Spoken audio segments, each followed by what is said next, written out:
आपल्या आसपास एक असा समाज आहे की जो अख्खाच्या अख्खा समाज श्रीमंत आहे. पण या समाजाच्या श्रीमंती मागची कारणं जर तुम्ही ऐकली तर तुम्ही सुद्धा भुवया उंच कराल. या समाजाची लोकसंख्या संपूर्ण भारताच्या लोकसंख्येच्या तुलनेत फक्त 1% आहे आणि भारत सरकारला मिळणाऱ्या एकूण टॅक्सपैकी तब्बल 24% टॅक्स हा समाज देतो.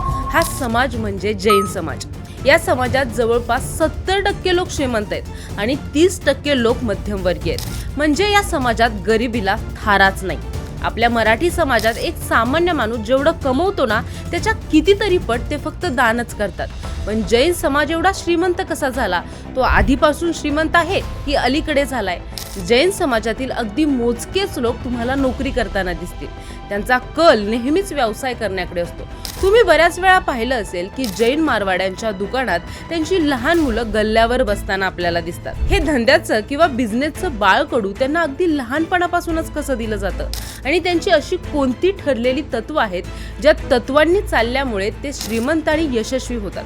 हे सगळं आज आपण या व्हिडिओतून समजून घेणार आहोत. त्याआधी चॅनलला सबस्क्राईब करा आणि व्हिडिओ शेवटपर्यंत नक्की बघा. जैन समाजाच्या श्रीमंतीचं रहस्य पाहण्या अगोदर आपण या 3 जैन भावांची यशोगाथा पाहूया ज्यांनी शून्यापासून 35,000 करोड रुपयांचा बिझनेस उभा केलाय. रमेशभाई विराणी आणि त्यांचे 2 भाऊ राजकोटमध्ये चहा नाश्त्याचं दुकान चालवायचे.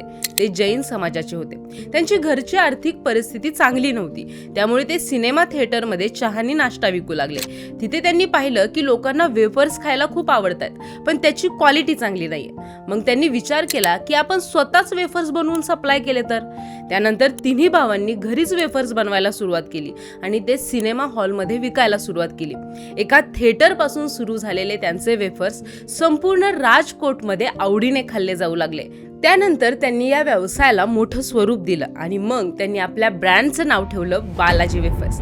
गुजरातच्या सर्वात मोठ्या रिटेल चेनमध्ये त्यांचे वेफर्स विकले जाऊ लागले आणि बघता बघता बालाजी वेफर्स संपूर्ण भारतात एक ब्रँड बनला. आज या कंपनीचं व्हॅल्युएशन 35,000 कोटी रुपयांपेक्षा जास्त आहे. मित्रांनो, हे 3 भाऊ होते. घरची परिस्थिती सुधारण्यासाठी ते नोकरीही करू शकले असते, पण त्यांनी व्यवसाय करायचं ठरवलं आणि त्या व्यवसायाला मोठं केलं. आता इथे गोष्ट नशिबाची किंवा कष्टाची नाही, तर त्यांच्या विचारसरणीची आहे. रिस्क घेऊन व्यवसाय मोठा करण्याच्या मानसिकतेची आहे की कसा व्यवसायच करायचा आणि तो मोठा करायचा. या तिन्ही भावांसारखा बिझनेस माइंडसेट जवळपास संपूर्ण जैन समाजाचा असतो. हे आपल्या आयुष्यात नोकरीपेक्षा व्यवसायाला जास्त महत्त्व देतात. त्यामुळेच भारतातील जास्तीत जास्त श्रीमंत लोक जैन समाजाचे आहेत. गौतम अदानी, दिलीप शांघवी, मंगल प्रभात लोढा, रसेल मेहता ही काही नावं भारतातील सर्वात श्रीमंत लोकांपैकी आहेत आणि हे सर्व जैन समाजाचे आहेत. तुम्हाला ऐकून आश्चर्य वाटेल की जवळपास 70% जैन लोक श्रीमंत आहेत आणि फक्त 30% लोक मध्यमवर्गीय आहेत. पण सर्वांना प्रश्न असा पडला असेल की हे जैन लोक इतके श्रीमंत कसे बनले? यांची मेंटॅलिटी सुद्धा इतरांपेक्षा वेगळी का आणि कशी आहे? ही सर्व क्षमता त्यांच्यात आली तरी कुठून? या सगळ्या प्रश्नांची उत्तरं समजून घेण्यासाठी आपल्याला काही वर्ष मागे जावं लागेल. जैन समाजाचे लोक सुरुवातीपासूनच अहिंसेला मानतात. ते त्यांचं तत्व आहे. अहिंसा म्हणजे कुठल्याही प्रकारची हिंसा न करणं. जैन धर्माचे तीर्थंकर वर्धमान महावीर यांनी जैन लोकांना शेती करायला मनाई केली होती, कारण शेती करताना लहान जीव मारले जातात. याच अहिंसेच्या तत्वामुळे जैन लोक तलवारही उचलू शकत नव्हते. त्यामुळे त्यांच्याकडे एकच पर्याय उरला होता, तो म्हणजे व्यापार करणं. तेव्हापासून हे लोक व्यापार करतायत. त्यामुळे हे लोक व्यापार करता करता यामध्ये एक्सपर्ट बनत गेले. आजही आपण पाहतो सरकारी नोकरीसाठी किंवा आरक्षणासाठी त्यांचं कोणतंही आंदोलन आपल्याला दिसत नाही ना. ते प्रायव्हेट जॉब मध्ये इतका इंटरेस्ट दाखवतात आणि जर प्रायव्हेट जॉब जरी केला तर त्यासोबत एखादा बिझनेस नक्कीच करतात. पिढ्यानपिढ्या त्यांनी आपल्या घरातल्या लोकांना व्यवसाय करतानाच पाहिलंय.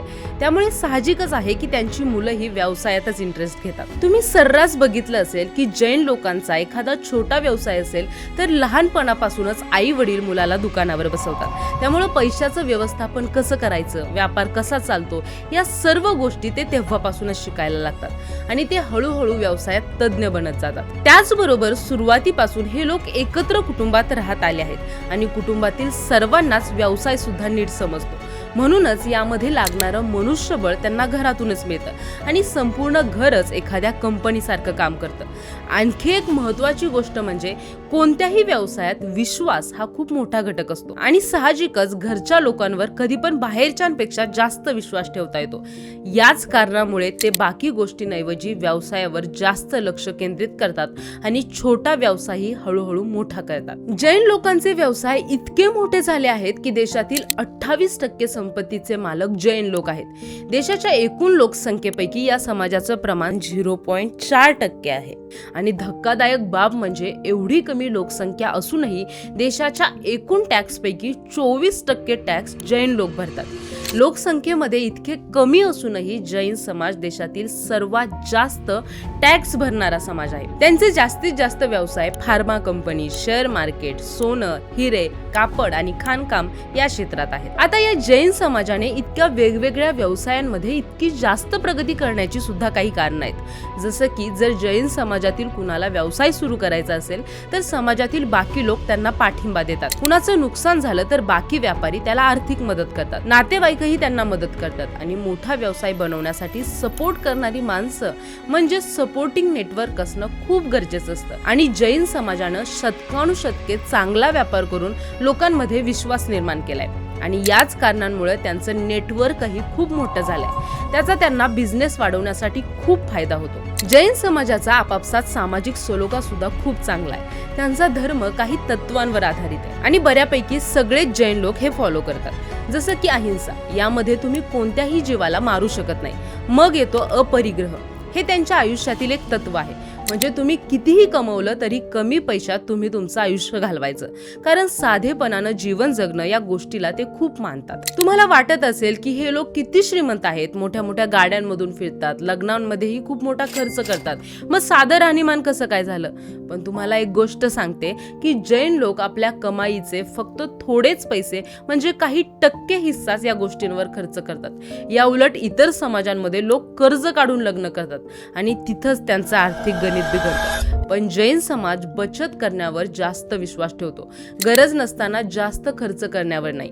कमाईचा जास्तीत जास्त पैसा ते इन्व्हेस्ट करतात आणि जे काही उरेल त्यात ते आपलं आयुष्य जगतात. बरं, असंही नाही की हे लोक शिक्षण सोडून फक्त व्यवसायच करतात.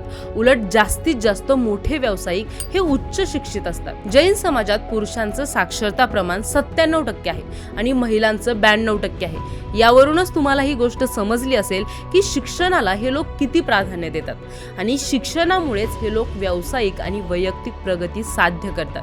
ते असं मानतात की व्यवसाय फक्त पैशाने वाढत नाही, तर शिक्षण, सामाजिक बांधिलकी आणि शिस्तप्रिय जीवनाने वाढतो. याच कारणांमुळे जैन समाज हा सर्वात जास्त फोकस असलेला समाज मानला जातो. त्यांच्या धर्मात जाती सुद्धा खूप कमी असतात, त्यामुळे जातीवादावर त्यांचं लक्ष नसतं. त्यामुळे ते पूर्ण लक्ष व्यवसायात लावतात.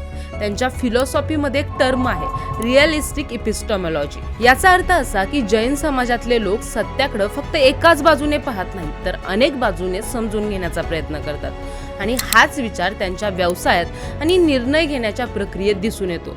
व्यवसाय करताना ते सगळ्या बाजूंचा विचार करून मगच निर्णय घेतात. जैन लोकांचे विचारही खुले असतात, त्यामुळे ते जिथे कुठे व्यवसाय करायला जातात तिथली संस्कृती आणि लोकांशी ते पटकन जुळवून घेतात. नवीन तंत्रज्ञानही ते व्यवसायात लवकर आणतात. याच कारणामुळे ते पारंपरिक व्यवसायांच्या पुढे जाऊन ई कॉमर्स, ऑनलाईन मार्केटिंग सारख्या क्षेत्रातही आघाडीवर आहेत. व्यवसायासोबतच ते दान धर्म सुद्धा करतात. त्यांच्या धर्मात दान करणं हे सर्वश्रेष्ठ मानलं जातं. ते शाळा, रुग्णालय आणि लोकांना निवारा केंद्र उपलब्ध करून देतात. त्यांची जेवढी मंदिरं आहेत तिथेही हे लोक खूप दान धर्म करतात. आम्ही स्वतः एका ठिकाणी पाहिलंय की त्यांच्या समाजात साधू किंवा साध्वीची संस्कृती आहे, जे वैयक्तिक आयुष्यातून संन्यास घेतात. त्यांच्या एका मोठ्या साधूचं जेव्हा निधन झालं होतं तेव्हा त्यांना अग्नी देण्यासाठी जैन लोकांमध्ये बोली लागते, तर ती फायनल बोली 11 कोटींपर्यंत पोहोचली होती, फक्त त्यांच्या मोठ्या साधूंना अग्नी देण्यासाठी. म्हणजे इतका जास्त धर्म आणि दान देण्यावर हे लोक विश्वास ठेवतात. त्यांची विचारसरणी, त्यांचा स्थिर माइंडसेट, शिस्तप्रिय जीवन या सर्व गोष्टी त्यांच्या चांगल्या जीवनशैलीमुळे आहेत. त्यांच्या जेवणात ना जास्त मीठ असतं ना जास्त तिखट, आलं किंवा लसणाचा वापर ते अजिबात करत नाहीत आणि ते पूर्णपणे शाकाहारी असतात.